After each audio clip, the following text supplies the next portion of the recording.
para cá, Luísa Martins, que conhece tudo do Supremo Tribunal Federal e do Tribunal Superior Eleitoral. A gente viu um Edson Fachin, quando foi presidente do Tribunal Superior Eleitoral, numa outra postura. Edson Fachin era conhecido como padre, sempre cordato, mas falou grosso, porque tinha um questionamento da direita em relação às urnas eletrônicas. Alexandre de Moraes, a gente não precisa dizer nada, porque ele tem o estilo xerife e ele continuou com o estilo xerife. Agora, Carmen Lúcia não mudou. Carmen Lúcia manteve uma postura muito firme, mas ao mesmo tempo nas sombras, não nos holofotes. Surpreendeu, na sua opinião, que acompanha tão bem a Corte Superior?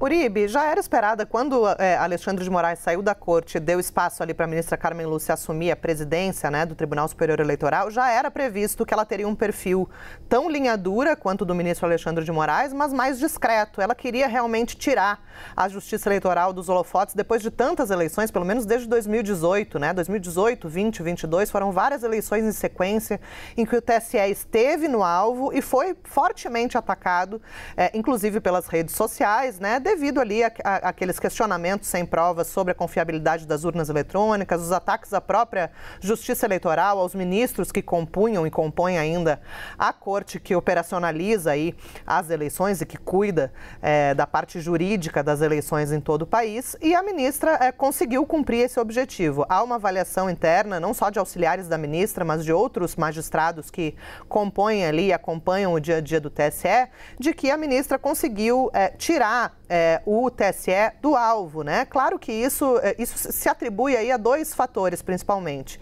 O primeiro, houve, com o X fora de cena, uma postura muito colaborativa de todas as plataformas digitais. Havia uma preocupação no início de que as plataformas poderiam se servir ali para disseminar notícias falsas, atacar a democracia, atacar as urnas, os ministros, mas houve uma avaliação de que as plataformas foram bastante colaborativas e esse receio ele acabou não se concretizando, essa preocupação acabou não sendo tão forte quanto se esperava inicialmente. Havia essa preocupação, obviamente, por causa do avanço da tecnologia, da questão da inteligência artificial, dos deepfakes, né? E também, é claro, sobre em relação à falta de regulamentação das próprias redes sociais, que é um tema que ainda não foi discutido no Congresso Nacional e também ainda não foi julgado no Supremo Tribunal Federal. Mas essa preocupação acabou saindo um pouco aí da prioridade, né? Porque houve realmente uma postura colaborativa por parte das plataformas. Mas, para além disso, o segundo fator é a própria postura que a ministra Carmen adotou, né? Ela evitou, por exemplo, levar casos relevantes envolvendo candidatos das eleições de 2024 para o plenário da Corte.